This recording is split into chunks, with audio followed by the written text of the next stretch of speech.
Hello and welcome to the Leading Communities podcast, brought to you by Aspire for You CIC, Ideal Directions Marketing, and hosted by That's All Media CIC. This podcast has been put together to help community leaders learn from proven leaders from proven organisations. My name's Marianne Delaney and I'll be your host. Hello and welcome to Leading Communities. My name's Marianne Delaney and I'll be your host. In today's episode, we'll be talking bereavement, and I have Zoe Pope, anti-knife and youth opportunities campaigner, along with Hannah Galloway, trained bereavement counsellor, joining me. Welcome, ladies. Thank you for being here. Thank you very much. Hello. So, Zoe, do you want to let us know a bit about yourself? Yeah, my name's Zoe Pope. I am a parent bereaved by knife crime. I lost my eldest son in August of 2018. Since then, or certainly in the last 6 months, I've been quite active in anti-knife crime campaigning and now also campaigning for more youth opportunities. All right, thank you. And Hannah? So I'm a recent psychology master's graduate, and during that I got a bereavement counselling training qualification. I'm here with Aspire for You, and I'm going to be leading a podcast soon for young people on the On Point News channel. So yeah. Okay, and that's a news channel aimed at, can you tell us a bit more about the news channel itself?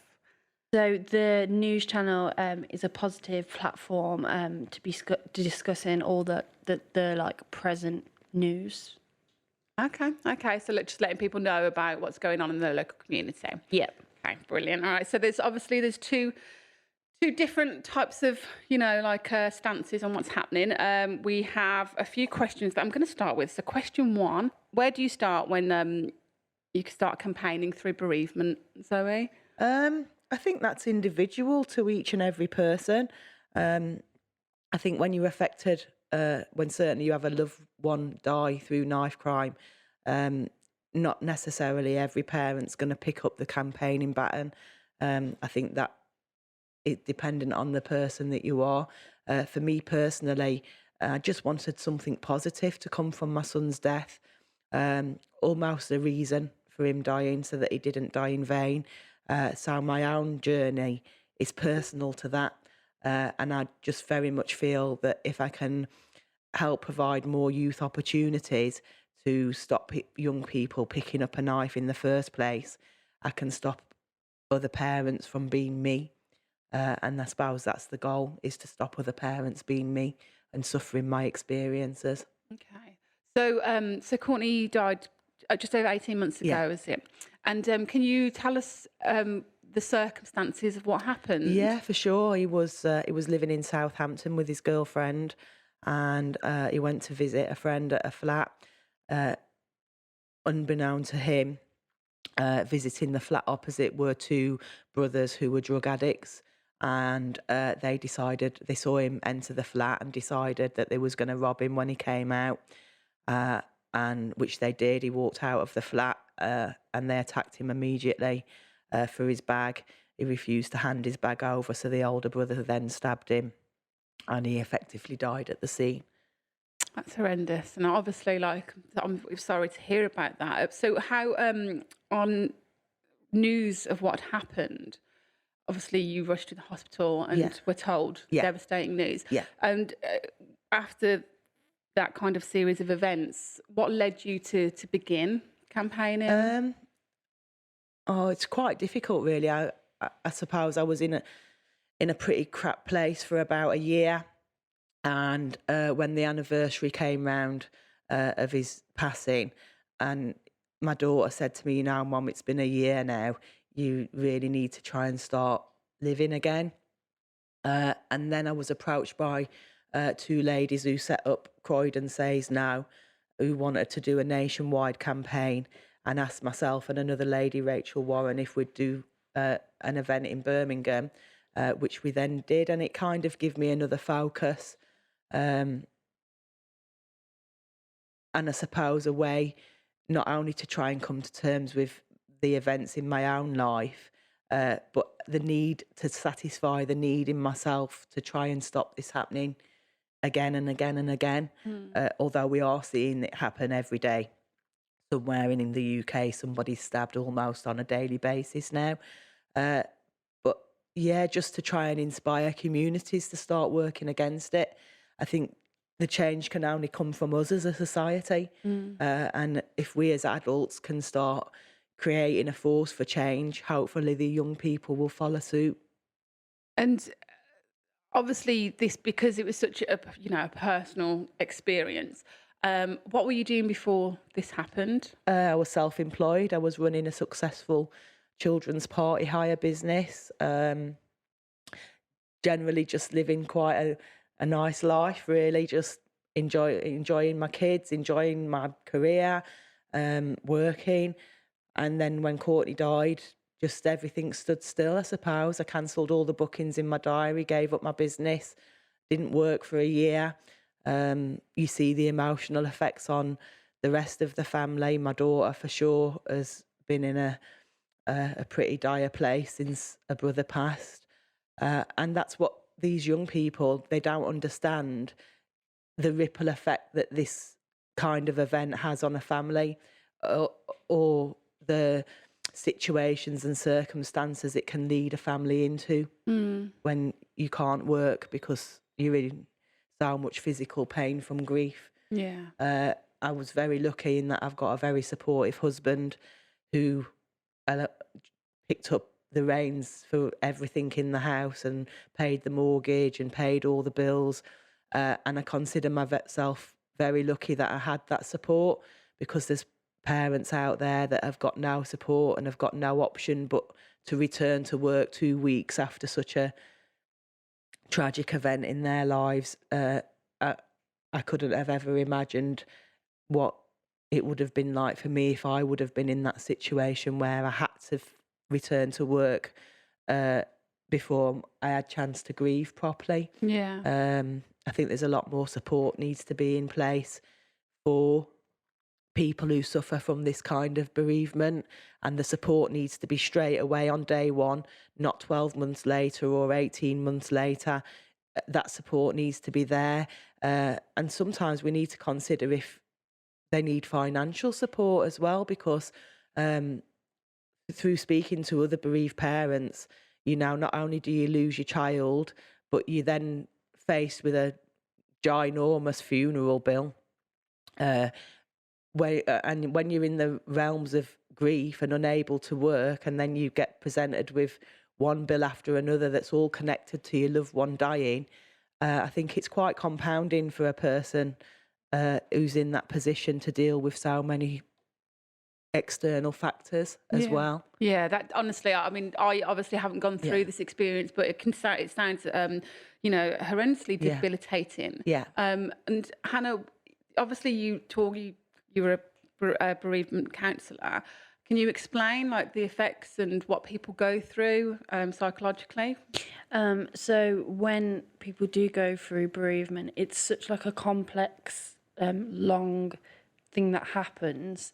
I never knew before I was trained, but like there's different stages. So you can have like anger, like denial, but there's loads and loads of different stages. And through Crew's Bereavement Care, like I learned how important like getting help, getting like counselling is, which is why I think that this kind of help should be offered to everyone instantly. It literally is like, it shouldn't be questioned whether it's offered. It should just should be like a policy that's offered. The emphasis is on the person who's suffering to go out and find counselling themselves, when really I think it should come via the police victim support. It should be introduced immediately to families, and they should have a bereavement counsellor made available to them, because although murder and manslaughter is I would imagine a different grief to just losing somebody to an illness or a tragic accident, because there's a multitude of complex emotions added to what's normal grief. And I think maybe we need more people in the counselling industry that's been affected by this kind of grief as well, because it's very hard as a bereaved parent to talk to somebody who hasn't experienced that and feel in yourself that they understand. My most understanding people that I've spoken to has been other bereaved parents, because as a bereaved mom, and I can talk to another bereaved mom, and I know she 100% gets every aspect of what I'm feeling inside. And I can talk to other bereaved moms in a way that I can't talk to my husband or my daughter or a friend, because I don't feel inside that they can fully understand that kind of grief. I'm sure many people will try, but yeah, it's certainly talking to other bereaved parents that and closely bereaved people that's given me the most comfort, Yeah. in all honesty. Well, I mean, like you were saying that, not only is it the fact that you've lost a loved one Yeah. as well, there's the financial elements that are tied, but also you brought up the fact that there's, essentially a court case Yeah. that you had to go to. So it's just a consistent snowball of. Yeah. Well, my son's court case was held in Winchester. It took 3 weeks. So we travelled daily. So that in itself, you have to find the finances for 50 quid a day of fuel, money for lunch, money for childcare. Like I say, I was lucky. I had a really supportive husband who paid for me to do all of these things. Otherwise, I don't know what I could have been, a parent at home in Birmingham without the means or financial capability to travel to Winchester to go and when your child is murdered, the police are quite cagey about the evidence that they've got, and you don't get to hear very much about the case until it actually goes to court.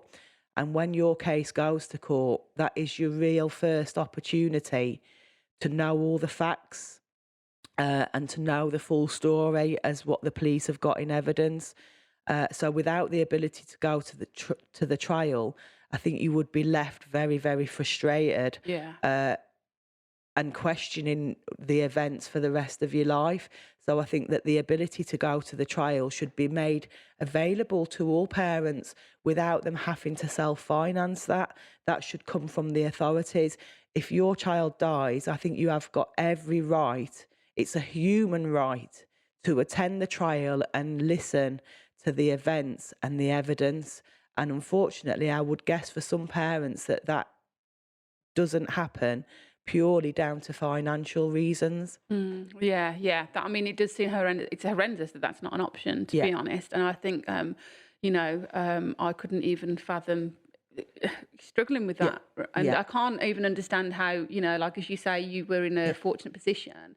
As someone who's not. And I'd love to be able to say, oh, this is where you can get the help. At the top of my head, I don't know. So we'll hopefully have a look for something that we can. You presume that something like that would come from the police victim support system, but they're underfunded like everybody else. And I know with my son's case, our liaison officers asked if we could be provided a hotel, just a cheap travel lodge, so that instead of travelling to and from Winchester every day, we actually could stay there Monday to Friday while the trial was ongoing.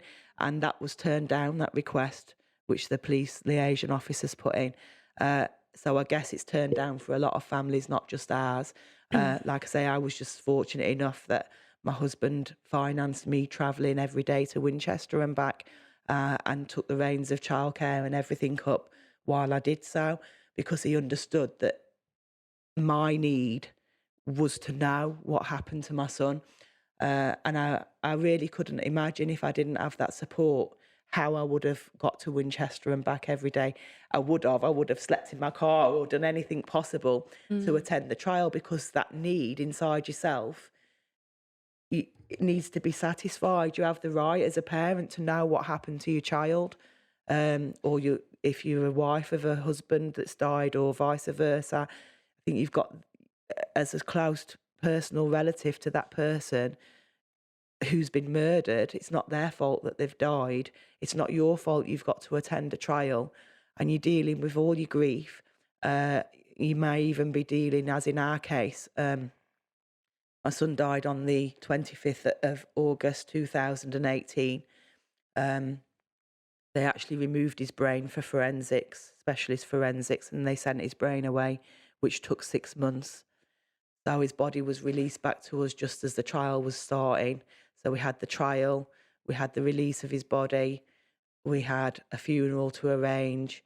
He was actually buried on the 1st of May 2019, which, as you can imagine, is an awfully long time after he actually died. And this certainly weighs, which are governmental issues, that you can make that process easier for loved ones that are dealing with that scenario. Support systems should definitely be in place for people who are dealing with such an event in their lives, because there is no support. My only support, I never heard from the actual victim support provision that's supposed to be in place. All of my support came from other bereaved parents, which I actually went out, sought out myself. Yeah. So far as the authorities are concerned, I can't see any support available to bereaved parents. Have you heard of cruise I have, bereavement? yes. Yeah. So when I was training, there was like different days available. Like so losing like a baby Yeah. through pregnancy, like that Yeah. kind of bereavement Yeah. counselling. I know there's like Yeah. military stuff, like Yeah. stuff for murder. Yeah. And you'll often like I found, because I was in a room full of different people who were training to be counsellors. A lot of them had gone through bereavement themselves. So I don't know whether like that would be helpful in the sense. There's another charity that's Birmingham based as well called SAMS, and that's support after murder and manslaughter. Okay. And I think they offer some bereavement counselling. I'm not quite sure how many people take advantage of it. Yeah. Because psychologically in yourself, you feel like you need to know that the other person's suffered something similar to you to have that understanding. Yeah. And I think that is one of the barriers. It's not maybe that there's not support there through like Crews and SAMS. Maybe that barrier is inside the bereaved person of needing to know that somebody's suffered similar, to have that depth of knowledge and understanding. Yeah. Do you think something like group therapy would be good? Like, I think each person's individual. Yeah. And I think it depends on what kind of family and friendship that's support you have. I think if you've got, like I found, I contacted other bereaved parents, and you kind of, so I'm on a few groups on Facebook that's bereaved parents supporting each other. And for me, that was my greatest support. And I had a good relationship with my daughter.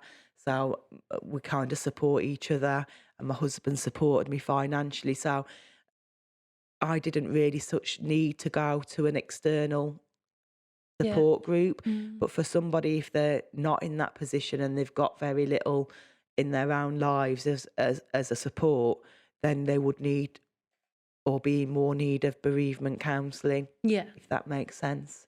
Yeah. I mean, well, from what it sounds like is that you took action off your own accord and kind of went forward with that. Enough so that obviously you were contacted by other bereaved parents. Yeah. And you would then kind of, you worked to create an event that took place in Victoria Square in Birmingham. Yes. Do you want to let us know a bit more about that? Yeah, it was essentially just an anti-knife crime event.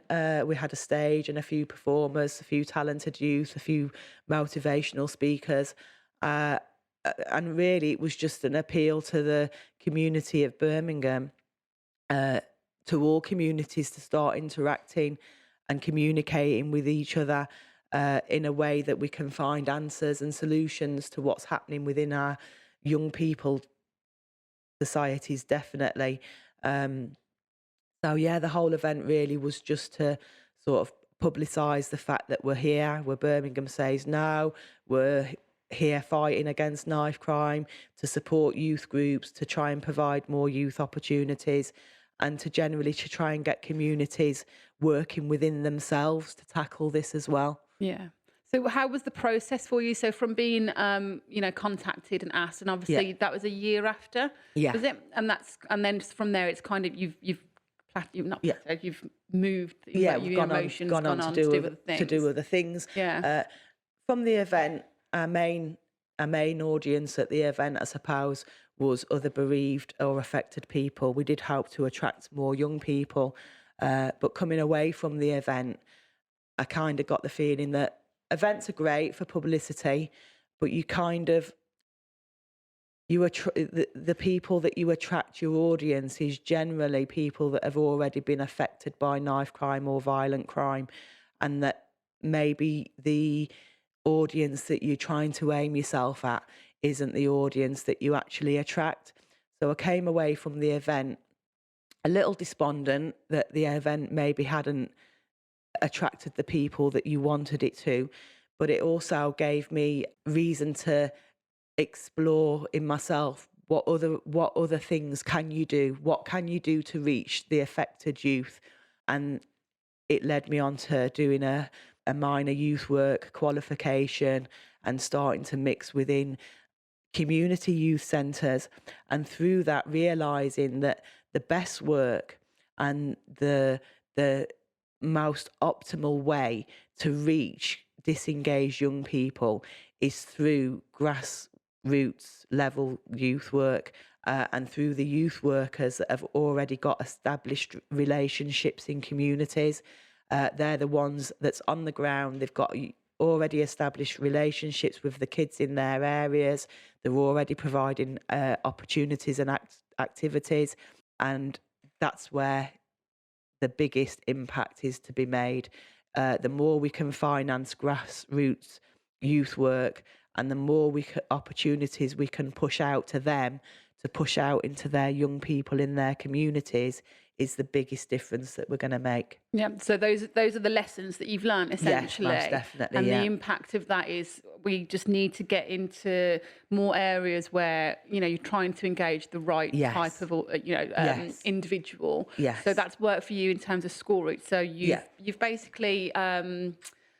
So in marketing, we normally kind of measure a campaign by particular goals or metrics. Yeah. And obviously it's different because it's qualitative or quantitative. So it'll probably be more quantitative for yourself. Yeah. So it's more about how you've made a difference to that individual's life. Yeah. So your original campaign, or that it taught you a lot, but actually it gave you the boost and the insight to go move elsewhere. It forward and to explore other avenues, most definitely, because we're the adults. It's up to us to put ourselves out there and to push for better outcomes for our young people. I think our young people at the moment, if they're doing well in school, that's great, they're progressing. If they're not going so great in school, we start bombarding them with negativity, and instead of inspiring them, we're letting them believe that they're useless, they're thick, they're stupid, when really we're all good at something, we're just not all academic. And I think we need to reach out to the kids that aren't academic and are the ones that are failing in school and the ones that are slipping through the net, if you like, and finding a way to make them believe in themselves and to build their self-esteem and confidence, to find what they're good at, to channel their energies in a positive way. And to be able to show kids that, you know what, even if you're not academic, that's okay. There's lots of other stuff in life that you can do and you can be successful at if you're not academic. And I think that's missing. And I think the kids that fall through the net are the kids that are vulnerable to being picked up by gangs, to go into selling drugs, being violent, being disengaged from society, being antisocial. So we need to stop that before it happens. So at the minute that they start failing at school, we need to be in there and say, well, you know what? You might not be good at that. That's no bad thing. It's not the end of the world. You're not thick. You're not stupid. Just because you're not A-level English, you're not stupid. We'll just find what you're good at. We'll find what you're good at and we'll run with that. And we'll find opportunities through that and find you things to do in life where you can progress. You could be a cook, you could be a chef, you could be I don't know, you can be anything you want. Anything you want is achievable. Just because you're not good at maths or English and the teachers are telling you you're no good doesn't mean that that's the end of your life and you need to be antisocial. Yeah, and that's probably, I mean, it's so easy for people to feel like that, isn't it? Yes. So, I mean, obviously we're all young, we've all gone through being teenagers. It's very easy like, for you us know. as adults. So if you're in an adult peer group and your friends, and this happens to most adults, sometimes you're with a bunch of friends and after a bit you'll get the feeling that, you know what, actually, I don't quite fit in with that friendship group. But as adults, we move on and we find more friends. But when you're a teenager, it's much more harder to do, and you need to that feeling of fitting in with your friends and stuff. And if you're at school and you start failing and all the rest of the class is doing okay, they don't even need to be excelling, they just need to be doing okay, and you're failing. Suddenly there's a barrier between you and your peer groups, and you can feel like your peer groups are looking at you and thinking, well, why aren't you like that? Why aren't you good at that? And when you get that feeling from your teachers as well, you know, you should be achieving this. Why aren't you achieving this? And that moves then into the home, because then you've got a parent saying, well, your teacher said that you should be able to do it. Why aren't you doing this? Why are you behaving like that? All of a sudden, for this teenage person, every area of life is a battleground. And I can't imagine what it's like to be a 14-year-old and to see every area of my life like a battleground. And something has to give. And usually it's the child's behaviour that spirals out of control. So I figure that's where the intervention needs to be. And you need to, not just about discipline or forcing a child to conform or forcing a child to do well. It's about us stepping up our game and saying, well, you know what, actually, if you're not doing that well at that, we'll find what you're good at. We're putting too much emphasis on the child fitting into what we want instead of meeting them halfway. Yeah. Yeah, and it's very easy, as you say, especially if adults are telling you or comparing you to other people on a daily basis. Yeah. So if you get home and you're getting that from a parent as well. Yeah. And then you're going online and everybody, you're kind of comparing your life to everybody else, like as you say, because everybody's living their best life on Facebook, you see, because although social media is a great tool, like we're doing a podcast now, and it's a great tool, at the same time, with social media, everybody is just showing their best life. So when you might go on Instagram and you might see one of your friends out having a night bowling or having a meal, and you look at that and you think, oh, why isn't my life like that?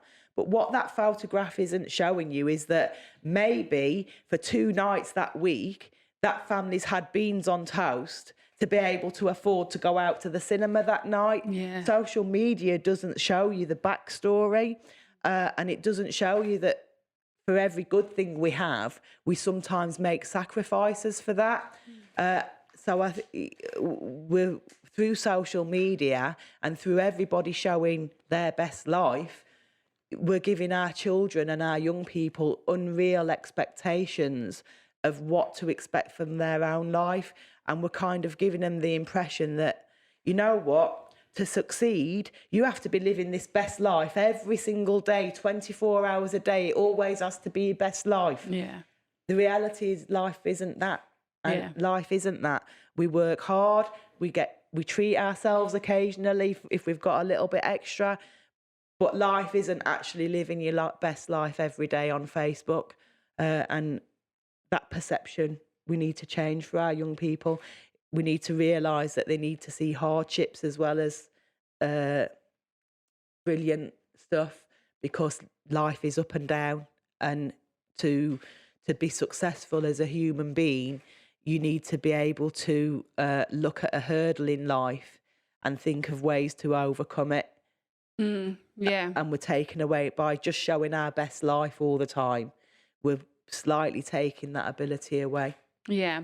And the thing is, with kids and, teenagers, they're not classed as adults until they're 18. So they're not accountable for Yeah. everything. Like, obviously, we all have things where we're like, right, okay, my bad, that's my responsibility.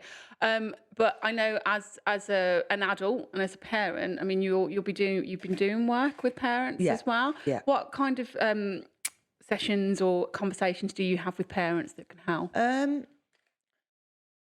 I try and whenever I work with a parent and child that's having a difficult time, I always encourage them to reconnect.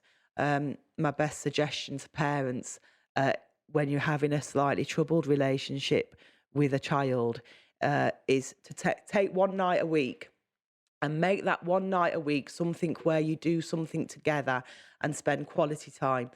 And if affordable, make that outside the house so that you haven't got any home issues there while you're having that quality time. To make a few ground rules. So say, for instance, you say every Wednesday night is our quality time. So my ground rules would be not to discuss any issues that you've got, anything that you're disagreeing about, and you make that one night a real positive.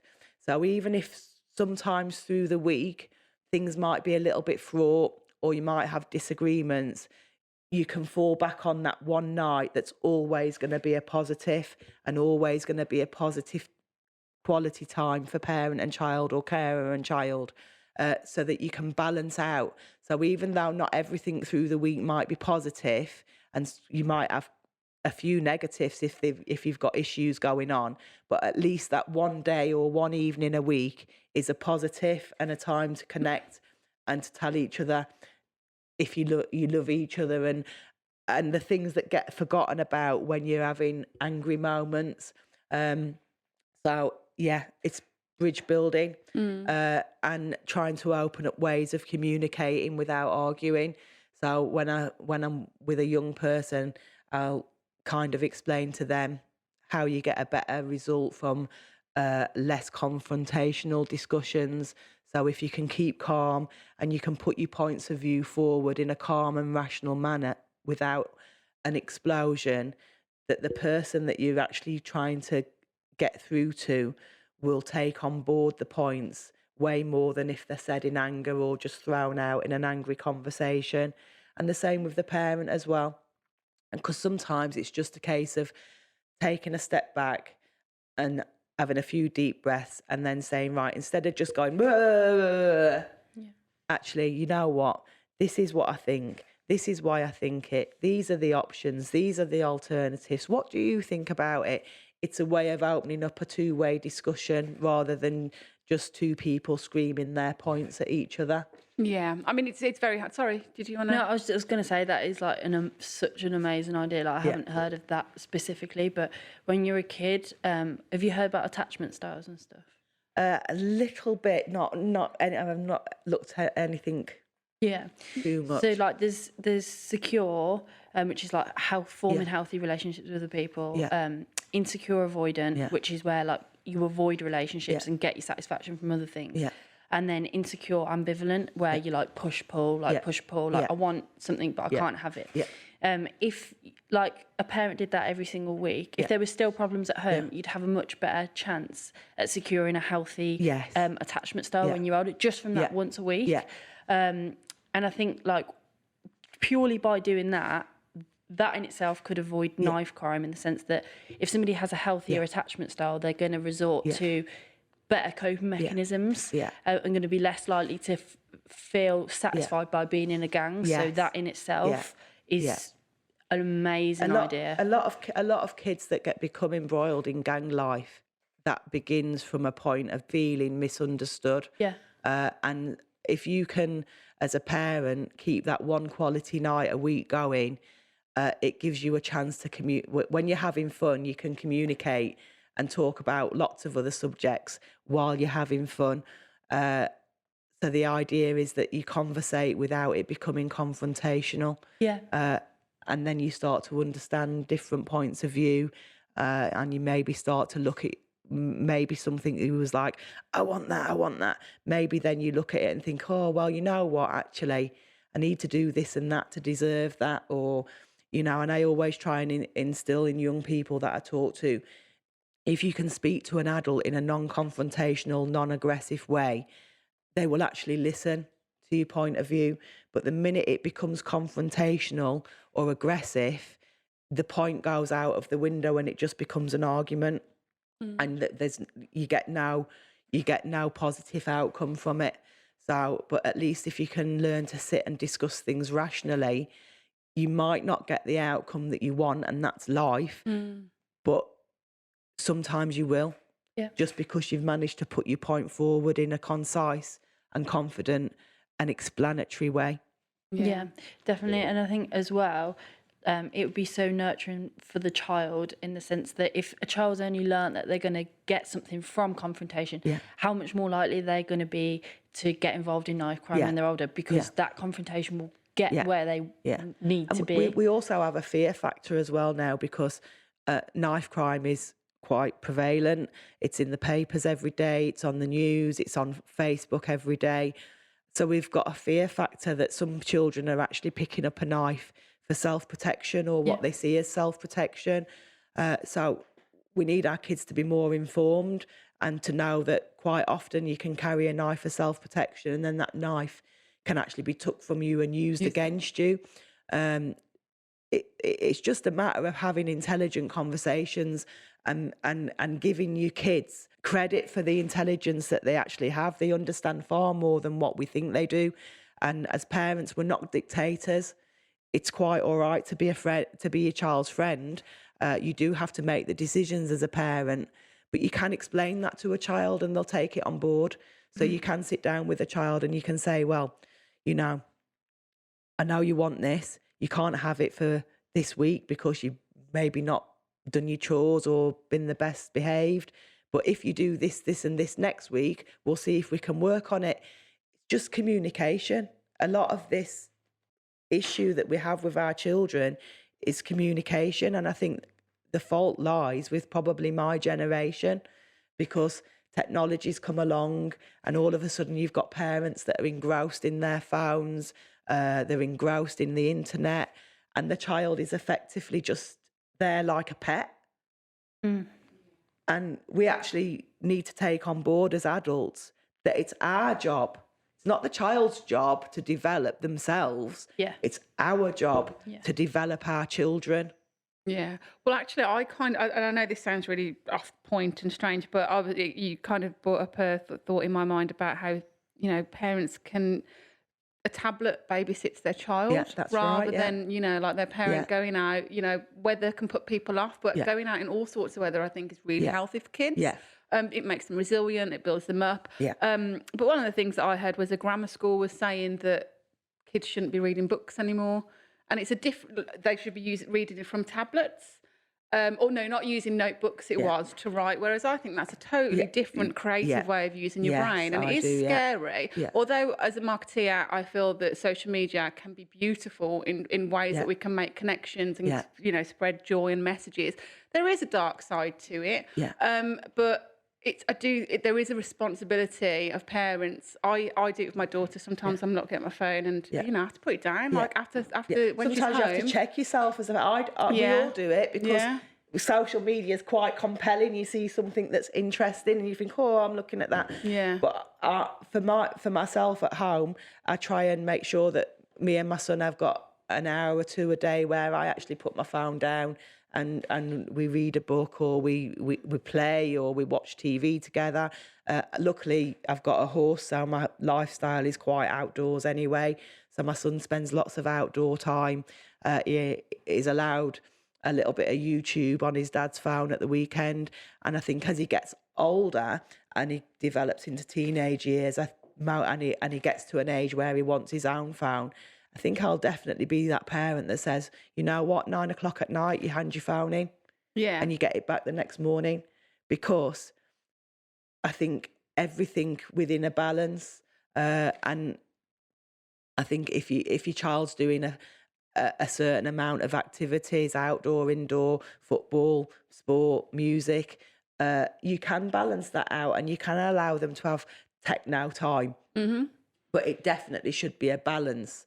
So that techno time should be balanced along other activities. Yeah, absolutely. I think there was, I went to an anti-knife crime workshop, and it's a police and crime commissioner who actually said that a lot of knife crime starts online. Yeah. Because Yeah. that's where people argue. Yes. They just argue, Yeah. it's all bravado, and then That's the first right. time they meet That's each other right. is with a knife. It's very easy when you're on the phone and not in front of somebody to say things that you wouldn't say if that person was present there in front of you. And I think our kids, through so much interaction on social media and through everything being so technology orientated, that we've maybe lost a few social skills. Kids need to play with each other, and they need to interact with each other, and they need to realise friendship boundaries and relationship boundaries, and that can't be achieved online. That can only be achieved by real people interaction. Yeah, by talking to people. Sorry. I think as well, I agree with you both that social media is a really important platform that can be used in a really positive way. But I think for children and for everyone, I think everybody should be informed that social media is addictive. Yeah. And using your phone, Yeah. it is designed through be dopamine. addictive, yes. You get a dopamine hit every time you're looking through. Yeah. Like the blue light is there designed to keep you awake. Yeah. Like I think that everybody should have that information, and everybody should know that's why I keep going on and use it in a balanced way. I do think a lot of children that behave disruptively as well quite possibly do so because when they've got access to their own phone, and that's not limited, you'll find that they're in bed They're in a at 11 wormhole. o'clock at night, and they're on Facebook or Instagram, and they're not switching off, and they're not having a quality night's sleep. So then when they wake up in the morning, they're tired and ratty, and they go into school and become disruptive because they're already carrying tired and ratty on their shoulders. So I think as parents, we need to be the sensible ones and say, right, 9 o'clock at night, everything's off, internet's off, whatever's needed to create that downtime before your child retires for the night to bed. So what my son's 5, his bedtime's at 8 o'clock. At 7 o'clock's quiet time in our house. So at 7 o'clock, everything's put away, and it's that we can we can watch TV together for an hour, we can read your reading books, but essentially it's switching off time, so that at 8 o'clock he's calmed down and he's ready to sleep. And I think we've lost a little bit of that. I think far too many, especially teenagers, because you have the tantrums if you take away their phones and you have the drama. But if that's instilled from a young age and is set as a ground rule from day one that they actually have the phone or the computer or the tablet, it becomes just accepted of, yeah, I've got that, but I've got it till 9 o'clock, and then I don't get it back till 8 o'clock the next morning, because and you know, quality family time is so important. So if you, for instance, we sit down and have dinner together on my husband's days off, and we always sit at the table because it instills good table manners.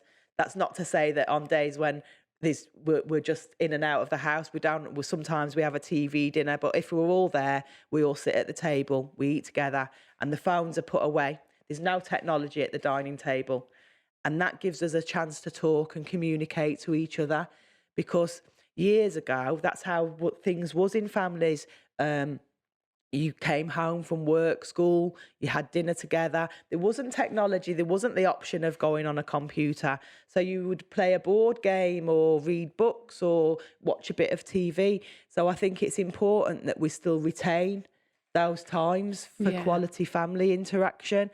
And if that means having downtime and set times away from technology and internet and even TV, as a parent, you need to enforce that for the greater good of your children's learning skills and social skills. Yeah. Well, it's going back to what you were saying earlier about, you know, having a quality evening with your sons or daughters. And obviously I know that you work a lot with a lot of community organisations, so you've got good links with those. And that's developed from, you know, the campaigning that you originally did and went through. Yes. So do you think what kind of advice would you give organisations that, like the ones that you work with, in terms of helping, you know, parents and young people kind of create those communications, get those communication skills, or the activities that, Well, build that?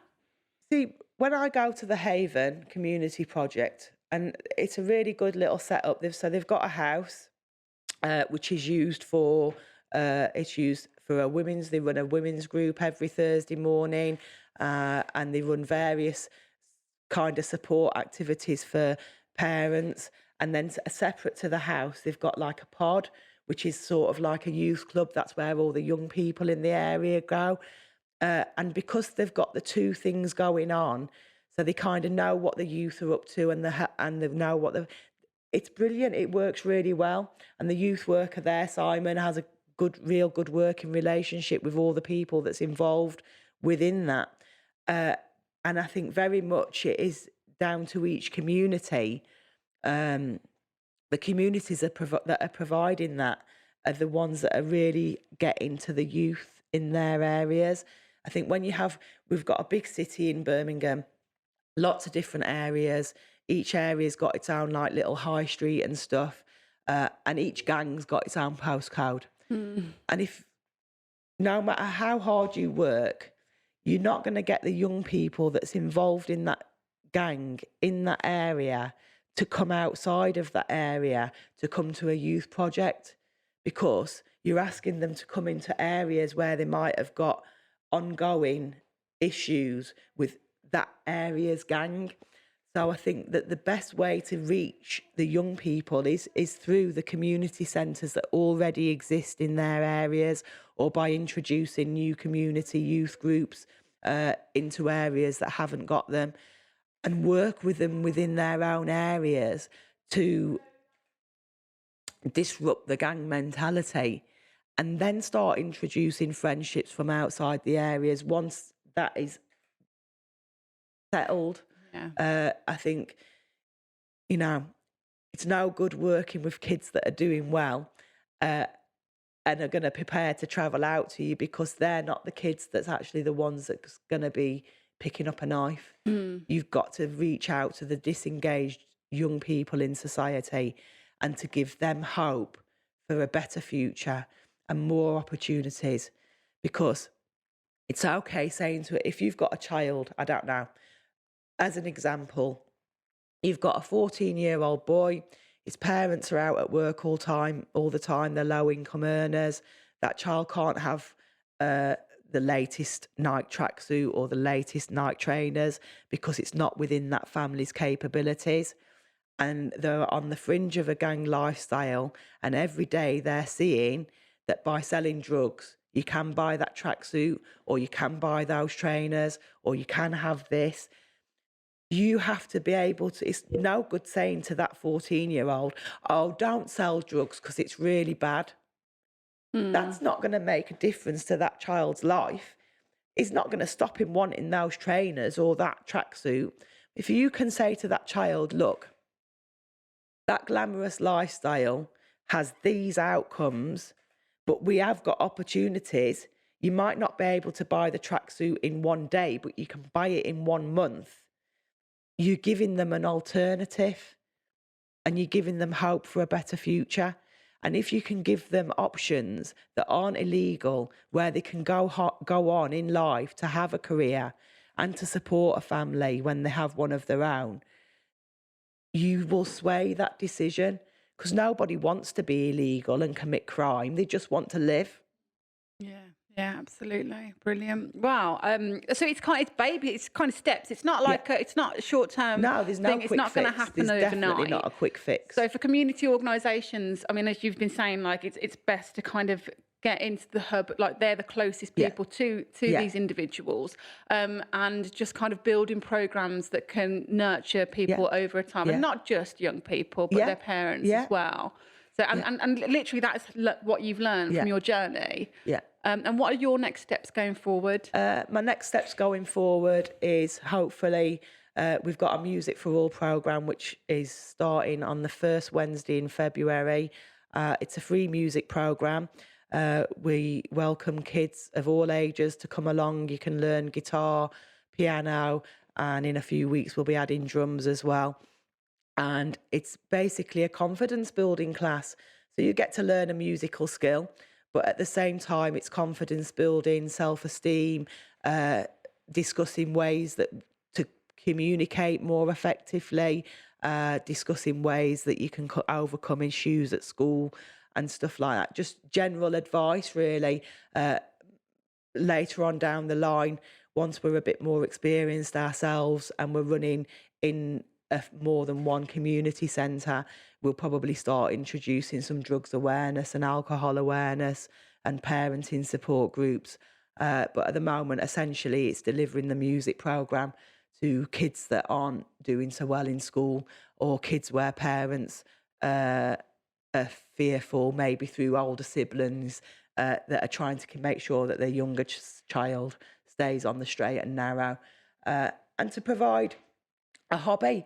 You see, if they pick up an instrument and they enjoy playing it, there's chances are some nights they might actually stay at home and practice playing the instrument rather than be wandering the streets messing about with their mates. Yeah, brilliant. And is there any are you on social media for people to follow you and keep up to that? Do you want to share your details? Yeah, certainly. You can find me on the Birmingham Says No page.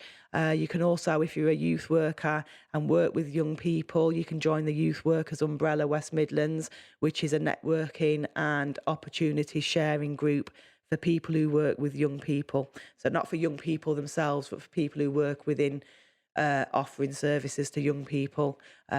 Join the umbrella. And the Music for All programme, for sure. If you're a young person and you like music, drums, guitar, piano, if you've got any interest in learning those instruments, get in touch and we can facilitate that as well. Okay. Have you got any closing remarks, Hannah, at all? Is there anything that you'd like our listeners to know about?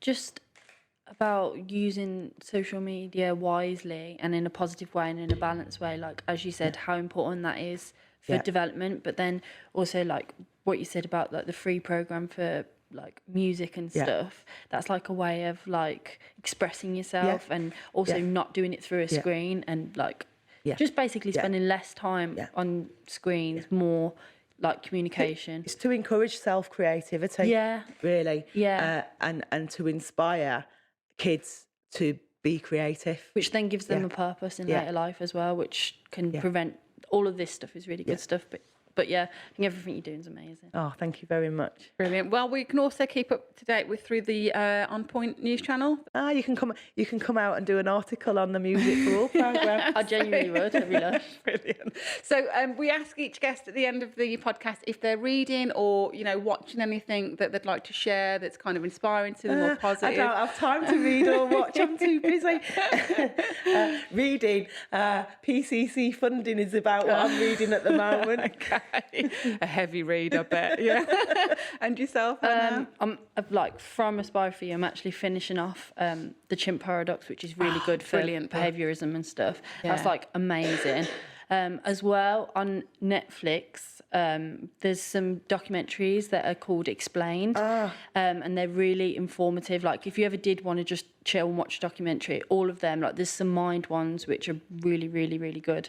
And then as well, like looking at inspirational YouTubers that can help you with any mental health problems or diet or fitness. All of that kind of stuff is really good. Can I just plug somebody else's film? Because I know a great filmmaker called Gurmit, and I was privileged to do some voiceovers. The film's called Get Gone, and it's on Netflix, and it is about gang life. And the film, in the shortened version, is being rolled out into schools to combat knife crime. And I did some video stuff with him for the stuff that's going into schools. But yeah, looks like it's going to be a great watch. So yeah, and it is all about the issues that we've been sat discussing. So yeah, it's called Get Gone. Brilliant. Get Gone on your watch list, basically. On Netflix, yeah. Okay, great. Well, thanks ever so much for your time, ladies. I really appreciate it. You're welcome. Right, thank you. Thank you for listening. To keep up to date with Leading Communities podcast releases and updates, follow us at A4UCIC, at Ideal Directions, and at That's All Media.